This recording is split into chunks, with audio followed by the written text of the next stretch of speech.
What's up, Vinyl community? Coming at you live, as always, from the Man Cave. So, before I announce the winners of the 500 subscribers, jump on it. Tunes from the Man Cave contest in the next video. I've had several people send me questions, send me emails saying, hey, we would actually like to hear you answer these questions. So I thought, what the hell? Why not? So I'm going to jump in as quick as I can. I'm going to answer these 5 questions plus the bonus question. And after that, I'm immediately going to post a video announcing the winners, thanking everybody for participating, that whole thing. But first things first, let me get through this. Question number 1. Album that reminds you of your family and why. Okay, so I'm going to go immediate family. That's my mom, dad, brother, sister, and I'm going to put my wife in there as well. Because the second question is obviously an album that reminds you of your kids. So I'll save Ramona for number 2. Number 1, my mom. And that's Whitney Houston's debut and Whitney Houston's follow-up. I think about Whitney Houston, I immediately think of my mom. I think this first album had a bunch of number 1s on it, like 4 or 5. I can't remember. And then the second one, of course, has got the one I can think. I hadn't actually asked my mom, but I would think I Want to Dance with Somebody Who Loves Me is my mom's favorite Whitney song, I think. And I Will Always Love You, obviously. But that's not on either one of these. It's on the Bodyguard soundtrack. But my mom loved Whitney Houston. She would crank it. She would sing it as loud as she could. I want to dance with somebody. Anyway, my mom's a better singer than me, at least to that. But yeah, Whitney Houston reminds me of my mom forever. Plenty of others as well. My mom's got great taste in music. Next up, Simon and Garfunkel's Greatest Hits reminds me of my dad. I can show plenty of albums, obviously, that remind me of my dad. As I did on the Father's Day video, I showed you guys several videos that, several albums that reminded me of my father. But I wanted to pull something different for this one. Dad loves Simon and Garfunkel. Loves them, loves them, loves them. This is my upgrade copy, my personal copy that I bought for a couple bucks somewhere. This is my dad's copy. It doesn't even have the damn sleeve anymore. And usually the only reason I would ever keep something like this around is for sentimental value. As you can tell, it has been played. Played. I only tried to throw it on the turntable one time, and when I did, it was just too many cracks and pops, and I had to take that rascal off, and then I went and bought this upgrade copy. So this copy, obviously my dad's, is for nostalgic purposes. This one's to play. And it's been a while since I've listened to Simon and Garfunkel, actually, but I love them. I really do. So, next up, my little brother.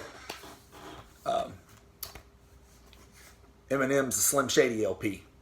I can remember My Name Is coming on the radio. And you guys are obviously all going to remember that song. A lot of you are, were probably too young to remember it, depending on how young you are and, whether or not you subscribe or not. But we can remember My Name Is coming out, I think in like 1999. I was 14. Jody would have been 12. I can remember it coming out, and I'm going to be completely honest with you. I was like, Vanilla Ice. I know that sounds terrible, but we'd had very little in the way of talented and successful white rappers, so I just wasn't expecting much. My favorite rappers were the Notorious B.I.G., Jay-Z, Tupac, and at the time, DMX was coming on. These were my favorite guys, and Snoop Dogg. I mean, these were my favorites. And I'm thinking, okay, it's obvious from the song that he's got a little flow. He's not saying anything, really. But, that guy Vanilla Ice also had a big hit, where the flow sounded decent, and it was a big hit, So I'm like, I really just didn't put him very high on my radar. The song would come on the radio. I'd rap along to a couple of words, but that's all I read into it. I can remember about a month or so later, I can remember going CD shopping. Me and my brother, we would go to the mall. Me and my brother would usually buy CDs with the money that we had earned from cutting grass, whatever. On my case, working on a farm. By the time I was 14, I was working, so I had my own check coming in every week. But anyway, we go in the CD store. I grabbed TLC's Fan Mail. You guys remember that one. I don't want no scrub. The scrub is a guy that can't get no love from me. Hanging at the passenger side of his best friend's right. Anyway, I'm embarrassing myself. No, I'm not. I've got no shame. You guys know that. I grabbed that. Jody grabs this. Obviously not vinyl. He grabs the CD. And he kind of comes up to me. We get ready to put our CDs on the counter. And I kind of giggle at him like, you're going to waste your money. You're going to regret that one. And he's like, totally confident in it. Totally confident. I'm not bothering him at all. We're family of shit talkers. We go home. We played both CDs together. I loved that Eminem album. I loved it. I thought it was sick. I thought that guy was crazy. Had, wordplay was awesome. The lyrics were awesome. I mean, he was just hitting on all cylinders. And he said some really controversial shit, which for me as a 14-year-old at the time was really cool. I don't really go back to it much anymore because, again, I didn't really think he was talking about that much, except for on a couple songs, obviously. But I remembered liking his CD more than I did mine. That's not to say I didn't like my TLC CD, because I did. But I liked his more. And I'm thinking, hey, touche, money spent wisely. You got a good album, man. About the next week, I went back to the CD store and I bought my own copy. So, hey, I would say cheers to you, Jody, but I don't even think you know I have a YouTube channel. My sister knows. I don't know if my brother knows. Anyway, album that reminds me of my sister. Taylor Swift, self-titled debut. I'd love to tell you guys that I bought this. Well, no, I wouldn't. That I bought this album just for when she comes over so we can reminisce, but I love this album. I love this album and I love Taylor Swift. I think she's a very talented songwriter and I think she's a great role model for women. I really do. But Tim McGraw, Picture to Burn, Teardrops on My Guitar, my sister, Our Song. My sister, that's a big karaoke go-to for her, and I've always loved seeing my sister sing Our Song. So Megan, cheers if you do watch. The next one, album that reminds me of my wife. My wife is very 90s alternative and grunge, and early 2000s, like, you know, some Panic at the Disco, and, she loves Nine Inch Nails, which is about the hardest thing my wife likes. I can remember taking her to see Nine Inch Nails in concert. They're not really my lane that much, but, it was for her. We were dating at the time. But the very first vinyl album that I ever bought my wife, the very first record she ever owned, is this one, Fall Out Boy, Save Rock and Roll. I'm not crazy about Fall Out Boy, honestly. They're okay. They got a couple of catchy hits. I won't necessarily turn past them on the radio, especially not if my wife's in the damn car, because she won't let me. But Save Rock and Roll, and it's never been on the turntable. I buy these records for my wife, with my wife in mind. I buy, plenty of them with my wife in mind. But she never comes in here. She'd rather just pull it up on her computer in Spotify or use the Amazon Echo in there. Hey, Alexa, play such and such and such and such. That's just my wife's style. She always uses the excuse that I've got too many records and she doesn't know what is where. And I'm like, honey, I've got them divided by genre and then alphabetical. It's not really that hard, but I think she's just kind of trying to bring me down easy. Like, honey, I love music, but your records are yours. But if she ever does want to listen to that damn album, there it is. I'm not going to get rid of it because I bought it for her. And one of these days, she might follow me in here. She might want to listen to it, and there it'll be. So, question number 2, album that reminds you of your kids or of being a kid. I decided to just do one of the questions because I've talked about being a kid on my channel plenty of times and what reminds me of being a kid. So I didn't feel like I needed to revisit that. Question that reminds me of my kid, Ramona, who you guys always see on my channel. I'm going with the Rolling Stones' Hot Rocks. When my daughter was a baby, a small baby, I know she's 2.5 now, but when she was a small baby, we would play her all kinds of music. Obviously, I'm trying to get her ears, right for the good stuff. And there was a lot of nights, late night feeds. We throw some music on, try to soothe her. I'd bring her in here in the rocking chair, throw something on, try to calm her. And almost nothing worked, really. But what always worked was the freaking Rolling Stones. My daughter has always had an ear for the Rolling Stones. Something about those groovy, grungy, bluesy licks and the voice of Mick Jagger has always just soothed her. It always worked instantly. I can remember spending hours sitting down in a chair with Ramona, just being quiet, listening to the Rolling Stones. So this album will forever, not just this album, but all the albums, but I figured I'd pick the one with the most hits on it, seeing as House of Comp. Let It Bleed's my favorite Stones album, so I threw that one on a lot for her as well. Next up, favorite beverage to have while listening to music. Okay, in the morning, coffee. And by morning, I mean before 10 a.m. I try to have my coffee out the way before 10 a.m. I'm not a coffee in the middle of the day person. Melinda, in your entry video, it really spellbound me. I could never drink coffee that late at night. I'd be bouncing off the walls. I'm already kind of what some people would call a hyper guy. Some people would. I don't think I am. I think I'm pretty laid back, but different strokes for different folks. But oh man, God bless you. I could not do that, Melinda. Coffee before 10 a.m. Water between, let's call it 10:30 a.m. and maybe 2:30 on an off day now. I mean, not just any day, on an off day. And then after that, you guys know me. You see a cold beer in just about every video I have. This here's a nice big glass of Ballast Point Fathom IPA. Great stuff. And of course, late at night. If I'm listening late at night in the evening, whiskey, Irish whiskey, bourbon. My absolute favorite whiskey is a good old glass of single malt Scotch. My favorite, of course, being Lagavulin 16. But it's like a $100 bottle. So you can guess how many times a year I get that. 2 or 3. My wife was out and about and knew I was having a hard weekend on Saturday, because it was a hell of a weekend, and picked this up for me. She goes, I know it's not your absolute favorite, but I figured you might could use it. And I'm like, yes, you figured right. And it's good Irish whiskey. It's not the absolute best ever, but Tullamore Dew. I'm sure many of you guys have probably had it. Great stuff. I haven't cracked the seal yet. I'm planning on doing that in a little bit. Next up, favorite album for favorite genre.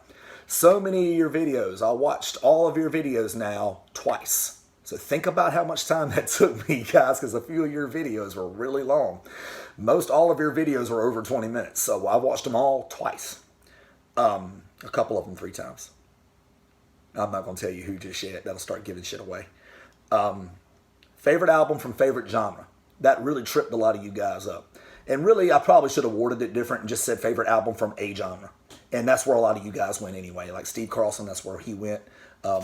Chris has the Spins, that's where he went. Plenty of you guys went that way. So that was cool. But that's probably what I should have said. But for me, it's easy. And I know plenty of you guys said how many genres you love. And that's awesome, because I love a lot of genres as well. Obviously, my favorite genre to listen to is jazz. And my favorite genre to talk about is absolutely jazz. But this is easy for me. This is my desert island, John Coltrane's Blue Train. The only album he ever did on Blue Note. Got that beautiful West 47th 63rd Street original Blue Note label. This is John Coltrane and Lee Morgan on the same freaking record. So it's masterful to me. Coltrane is my favorite saxophonist. Lee Morgan is my favorite trumpeter. This one was easy for me. And this is Coltrane playing hard bop. This is Coltrane before he got to A Love Supreme and Meditations and Ascension. This is him before he got there. So it's absolutely my favorite album of any genre. Next up, an album with a great story. My boy Dylan. Shout out to you, buddy. Noble Records, if you're watching, you're a busy man. Comes across great stuff all the time. And anytime he comes across jazz, he's always hitting me up first. He always has. And some of the times I have what he hits me up with, and some of the times I don't. But he always hits me up first, and I can't even begin to tell you how much I've appreciated that over the years, buddy. I hope you know it. I hope that, I can't overstate that enough, honestly. I've always appreciated it. Thank you so much. You're the best for that. But he hits me up one day, and I about, as he likes to say, made some brownies in my trousers. Because he hit me up with this glorious bastard right here. That's Sonny Rollins' Saxophone Colossus. That's one of my favorite jazz albums ever. Easy. Especially if you're a tenor saxophonist fan. this is a masterpiece. This is the album to have from Sonny Rollins' discography. And the best thing about it is it a reissue? No, it's not. It's the very first mono pressing. You see here, it's got the 446 West 50th Street, the New York City labels. Guys, this is a big deal. And it's as close to being near mint on the wax as it can be without being near mint. There's not enough pluses you can put in that VG Plus, is what I'm saying. So Dylan hits me up with this and Kenny Dorham's Una Mas at the same time, and Sonny Rollins' The Bridge. And I put together a bunch of boxes of stuff I knew Dylan could sell and some stuff that he ended up keeping, and I knew he would. That's how I closed the deal, was bringing him some shit I knew he'd keep. And even trade, right across the board. I got 3 records, Dylan got about 150, which to some of you guys might not sound like an even trade, but I think it was to both of us. He got some real heaters to keep. I'm pretty sure he had no problem selling everything else. And I got one of my favorite jazz albums of all time, another one of my favorite jazz albums of all time, and more Sonny Rollins. That's an album with a great story to me, but I've got plenty, but I chose that one. Bonus question. Answer my own bonus question. I hope that this is going to be big enough to capture this. Story of Vinyl Karma, when you're on the giving or receiving end of Vinyl Karma. I've got plenty. And I always do videos about the vinyl, the VCLT that I get from you guys in the vinyl community. I always do. And so because I always do, you guys have seen anything I can show you, most likely. But you haven't seen this yet. And this was originally supposed to be its own contest put on by me and John. But, John's had a few health issues. He's been really busy. And so, I'm just going to show you now. My boy John Galdieri from northern New Jersey, as you guys have no doubt seen in the comments, started sending me a 45 of every song with Ramona in the title, because he knew it was a musical name that we gave Ramona, because there were so many songs with Ramona in it and everything. And so he sent me all of them. He's sent me about a dozen so far, 45s of songs with the name Ramona in it. And one of these days, he and I have discussed making a big presentation, a big frame presentation with all of them in it for Ramona. Or I've even flirted with the idea of getting Ramona her own little jukebox or whatever, so she could have them all in there. I don't know. We'll see how it works. Time-wise, money-wise, I've got some time. She's 2.5. She doesn't care about any of it just yet, but she will. But another thing, he didn't stop there. He got this picture framed. And I have to get, oh my God, close. But it's lyrics to the song Ramona, to a song named Ramona. And, wow. Words by L. Wolf Gilbert. And it's just all the lyrics and all the notes in a big purple sky presentation. And it's currently resides in Ramona's room above her crib. John, I want you to know that. I don't know if I've told you or not. I simply took it down for this. John, my man, you, along with so many others in this vinyl community, just overwhelmed me. That's not something I asked you to do. You just did it because you wanted to do a solid for somebody. And I know you've done solids for plenty of people besides me, and I love and appreciate you. Thank you so much. I love that. My wife loves that. Ramona doesn't know what it means yet, but thought it was very pretty. I can't thank you enough, my friend. You are amazing. All of you guys are amazing. Everybody who's ever sent me VCLT, Melinda Murphy, Chris Has the Spins, Mike Guitar Player 07, Lucille Childs, John himself multiple times, and Vinyl Karma, my boy Dylan. If I could write a book about Vinyl Karma, buddy, it would be about you. You'd be the main character. You've done that more times for me than I can even name. And I think you guys have probably heard about most of the stories throughout the history of my channel. Thank you. Thank you, thank you, thank you, thank you, every single one of you. I did this contest for you guys. Don't worry, I'm not counting my entry. And the best part about it is even if I did count my own entry, I would still lose. No doubt about it. I'm a confident son of a bitch. I'm also confident I would lose. You guys brought the ruckus. You guys really brought it. And I can't tell you how much I'm getting ready to announce the winners. I'm looking very forward to it now, which is probably why I'm wrapping this video up a little sooner than you guys are accustomed to me wrapping it up. It's going to be just over 20 minutes. So until next time, and until next video, which one of you guys is going to get some vinyl. Well, a couple of you guys are going to get some vinyl. Keep dropping that needle, you guys, and have your ass back here to see the contest winning video.